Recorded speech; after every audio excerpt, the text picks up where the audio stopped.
Leemos en el libro de los Salmos en el Antiguo Testamento, en su capítulo 40, desde el texto 6 al texto 8. Sacrificio y presente no te agrada, has abierto mis oídos, holocausto y expiación no has demandado. Entonces dije, he aquí, vengo. En el envoltorio del libro está escrito de mí, el hacer tu voluntad, Dios mío, hame agradado, y tu ley está en medio de mis entrañas. Este es uno de los salmos llamados mesiánicos, porque profetizan aspectos relativos al Mesías, el ungido de Yahvé, es decir, el siervo perfecto de Yahvé. Aquí se nos revela una parte del diálogo que sostiene el Mesías con Dios desde la eternidad. El que habla aquí en el Salmo es el Hijo de Dios en su estado de preencarnado. El salmista, inspirado por el divino autor, vislumbra la maravillosa preparación del cuerpo del Señor para su encarnación, enteramente consagrado a Dios porque viene al mundo para tomar sobre sí la causa del hombre. Dentro de este inédito diálogo se hace mención a la economía levítica con sus sacrificios y expiaciones. Aquellos sacrificios eran la provisión de Dios, es decir, el sacrificio era el medio para acercarse a Dios. Lo que significaba era ofrecer a Dios una víctima inocente. En antaño había que ofrecerlo a la puerta del tabernáculo del testimonio, donde el judío piadoso se reconocía indigno de entrar a no ser mediante un sacrificio. El oferente traía un carnero sin talla, es decir, sin defecto, para luego poner sus manos sobre la cabeza del animal y confesar su mal. De esta manera transfería su indignidad y su culpa a un inocente, el cual sería sacrificado, muriendo en su lugar. El sacrificio era necesario porque el pecado del hombre es una realidad y la santidad de Dios también es una realidad. Dios desea perdonar, pero no puede pasar por alto el pecado del hombre. La justicia tiene que ser satisfecha. Los sacrificios entonces enfatizan antes que nada que están los derechos de Dios y está el carácter de Dios. Los sacrificios del Antiguo Testamento dan testimonio de la ruptura de las relaciones entre Dios y el hombre pecador y son el reconocimiento de la justicia del juicio de Dios sobre el hombre como pecador. Fíjense que habían dos grandes finalidades en los sacrificios. Primero, que el hombre pudiera acercarse a Dios. Segundo, que un Dios santo pudiera habitar en medio de gente pecadora. El perdón entonces se reconoce sobre la base de la sangre derramada en estos sacrificios, porque ella es un testimonio de que una vida ha sido entregada en lugar de la vida del culpable. Mediante estos sacrificios, el pecador no es aceptado por lo que él es, sino por lo que su ofrenda es. Lo que llama la atención del diálogo que nos revela el Salmo es que Cristo preexistente expresa a Dios, que los sacrificios y presentes no eran agradables a Dios y que aquellos holocaustos y expiaciones no los había demandado. Es decir, en otras palabras, expresa que los sacrificios de la economía levítica eran insuficientes, eran ineficaces. Estos no podían borrar los pecados eternamente, ni podían limpiar la conciencia acusadora.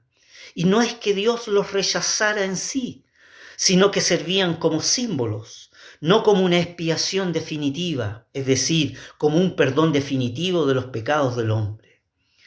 La idea aquí es, no las quiso como una ofrenda final, no eran la respuesta final de Dios al problema del pecado del hombre. Por eso debían repetirse una y otra vez.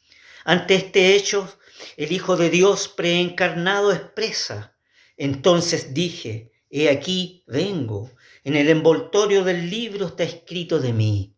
La respuesta final al problema del hombre la ha dado Dios y la ha dado en su Hijo amado. Observamos entonces que Cristo ofrece sus propias perfecciones al Padre, tal como estaban simbolizadas en las ofrendas por holocaustos, aquellas ofrendas de olor grato, y las ofrendas de expiaciones, las cuales cubren los pecados. Él estaba manifestando una provisión legal por medio de la cual el mérito del Hijo de Dios puede adjudicársele a cualquier pecador que crea en él para ser salvo de la justicia divina. No debemos entonces desentender el contraste que aquí nos presentan en las palabras del Hijo de Dios preencarnado a su Padre, las cuales expresan que recibiría un cuerpo humano para el sacrificio e indica que su sacrificio sería agradable al Padre, es decir, satisfactorio al Padre. Y la razón es esta, puesto que el hombre caído en sus delitos y pecados no posee mérito propio delante de Dios, el Hijo amado de Dios, como sustituto del pecador, ofrece su propio mérito perfecto al Padre a favor del pecador.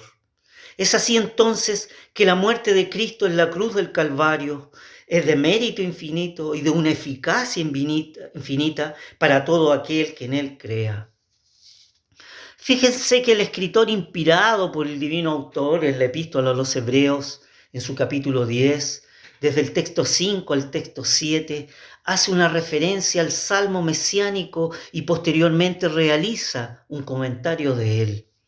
El texto expresa: por lo cual entrando en el mundo, dice, sacrificio y presente no quisiste, mas me apropiaste cuerpo. Holocausto y expiación por el pecado no te agradaron. Entonces dije, heme aquí, en la cabecera del libro está escrito de mí, para que haga, oh Dios, tu voluntad. Lo fundamental aquí es comprender que el escritor inspirado en esta epístola hace aquí un exégesis del Salmo 40. Las diferencias textuales entre el Salmo hebraico y la epístola a los Hebreos se debe a que el escritor cita la Septuaginta, la versión de los 70, que es la traducción del Antiguo Testamento en griego koiné.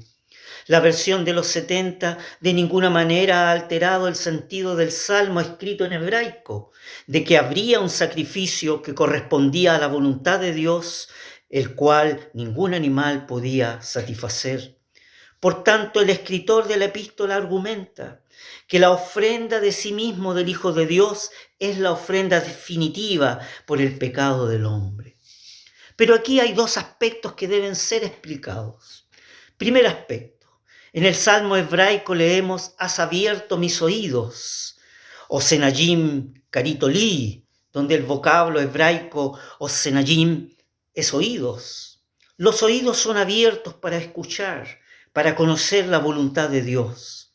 La expresión has abierto mis oídos, fíjese que tiene origen en el libro de Éxodo, en su capítulo 21. Allí se explica que un esclavo por ley podía obtener su libertad al 7º año de trabajo, pero llegado ese periodo, si deseaba quedarse por amor a su amo y a la familia que éste le había dado, como siervo perpetuo, tenía que presentarse junto con su amo ante los ancianos en la puerta de la ciudad. Se le perforaba el lóbulo de la oreja derecha como señal que pasaba a ser un siervo perpetuo a su amo. Ya no era un esclavo por ley, sino que ahora era un siervo perpetuo por amor. El espíritu de divinidad cita en este texto tan sugerente porque quería decir con respecto al Hijo de Dios, me has hecho un siervo tuyo para siempre. Fíjese que en el libro de Isaías, en su capítulo 50, podemos leer, el Señor Yahvé me abrió el oído y yo no fui rebelde ni me torné atrás. Lo que no podemos perder de vista es que el salmista vislumbra el gran misterio de la encarnación de Cristo, es decir, el hecho de que la segunda persona de la deidad, el Verbo, el Logos, se haría carne.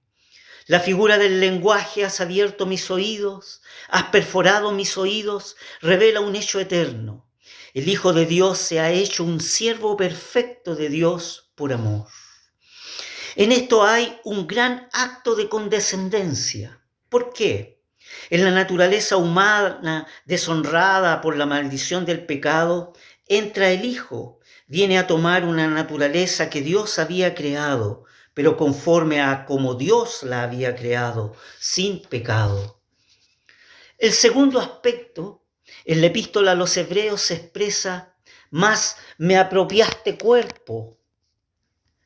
Soma de catertizo moi, donde el vocablo griego catertizo es disponer, preparar, aparejar, equiparar. El cuerpo del Mesías es preparado, es dispuesto, es aparejado, es equipado, es decir, le es dado al Hijo de Dios para cumplir su propósito soteriológico, la redención del hombre. El Señor tomará un cuerpo humano para ir a la cruz. Es uno de los misterios que Él reveló más plenamente hacia el final de su ministerio aquí en la tierra, pero ya estaba preanunciado en el Salmo 40.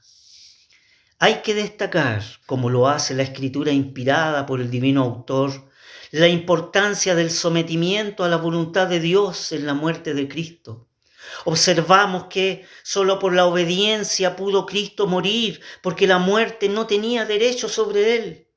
El apóstol inspirado expresa con respecto a Cristo: y hallado en la condición como hombre, se humilló a sí mismo, hecho obediente hasta la muerte y muerte de cruz.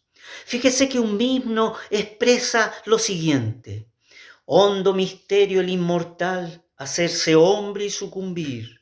En vano intenta sondear tan prodigio el querubín. Cristo fue entregado según el predeterminado consejo y anticipado conocimiento de Dios, para que usted también pueda decir: tú eres el Cristo, el Hijo del Dios viviente.